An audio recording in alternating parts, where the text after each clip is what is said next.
Mathura Amarnath girls degree college में भारतीय शिक्षा बोर्ड राष्ट्र निर्माण की नई दिशा सार्थक शैक्षिक संवाद कार्यक्रम संपन्न हुआ। कार्यक्रम का आरंभ मां भारती की प्रतिमा के समक्ष दीप प्रज्वलन कर हुआ।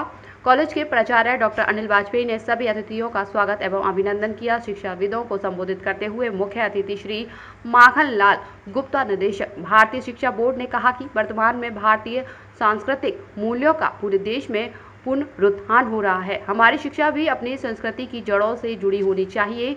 भारतीय शिक्षा पद्धति को अपने प्राचीन सांस्कृतिक ऐतिहासिक मूल्यों से जोड़ने का यह संकल्प ही स्वामी रामदेव जी ने भारतीय शिक्षा बोर्ड के माध्यम से उठाया है। मथुरा से हेतराम सिंह की रिपोर्ट। आज हमारे अमरनाथ गर्ल्स डिग्री कॉलेज में राष्ट्रीय निर्माण की नई दिशा में भारतीय शिक्षा बोर्ड के द्वारा एक कार्यक्रम आयोजित किया गया, जिसका मेन उद्देश्य यही रहा कि जो मैकाले की शिक्षा नीति से परेशान लोग चले आ रहे हैं, उसको किस तरीके से बदलाव लाया जाए शिक्षा नीति में।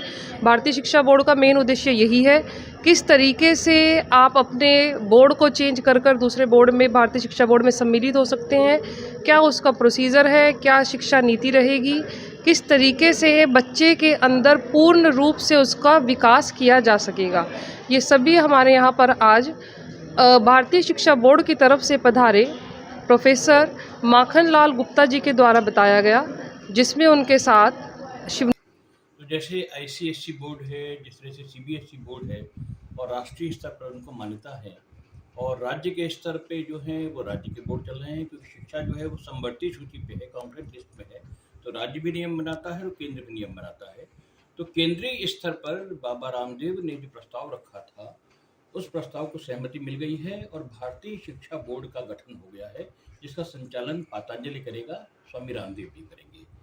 तो जो भी विद्यालय, जो भी स्कूल जो कक्षा 8 तक हैं, 10 तक हैं, 12 तक हैं, जो यूपी बोर्ड से संबद्धता प्राप्त हैं या सीबीएसई से संबद्धता प्राप्त हैं या आईसीएसई बोर्ड से संबद्धता प्राप्त हैं, अगर वो अपनी मान्यता को स्विच ओवर करना चाहेंगे, अगर वो चाहेंगे कि नहीं अब हम मान्यता अपनी बदल करके और बाबा रामदेव का जो भारतीय शिक्षा बोर्ड से मान्यता लेना चाहते हैं, तो वो इसमें जा सकते हैं। उसके साथ साथ जो नई संस्था खोल रहे हैं, वो भी अगर लेना चाहते हैं मान्यता भारतीय शिक्षा बोर्ड से, तो उनको मान्यता मिल जाएगी। और जैसा कि हमें स्वामी जी ने बताया है कि एक बहुत कठिन समस्या होती है एनओसी पाने की। राज्य सरकार का एनओसी मिलना बहुत मुश्किल होता है। तो यहाँ पर व्यवस्था बनी है कि एनओसी अप्लाई करने के बाद में 1 महीने बाद अगर राज्य सरकार का नो ऑब्जेक्शन सर्टिफिकेट नहीं मिलता है, तो स्वतः ही फिर संबद्धता की कार्रवाई शुरू कर दी जाएगी।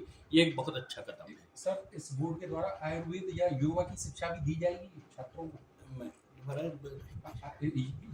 ये जो भारतीय शिक्षा बोर्ड है, इसमें 2 तरह के पाठ्यक्रम चलेंगे। एक तो जो होगा गुरुकुल शैली के होंगे, जहाँ के आवासीय विद्यालय होंगे और जहाँ बालक 24 घंटे आवास में रहेंगे। वहाँ पर विस्तार पूर्वक योग की भी शिक्षा दी जाएगी, भारतीय दर्शन की, भारतीय ज्योतिष की, आयुर्वेद की सब शिक्षा दी जाएगी। दूसरी वो शैली होगी जहाँ विद्यार्थी जो है वो विद्यालय में केवल 6.5 घंटे रहेंगे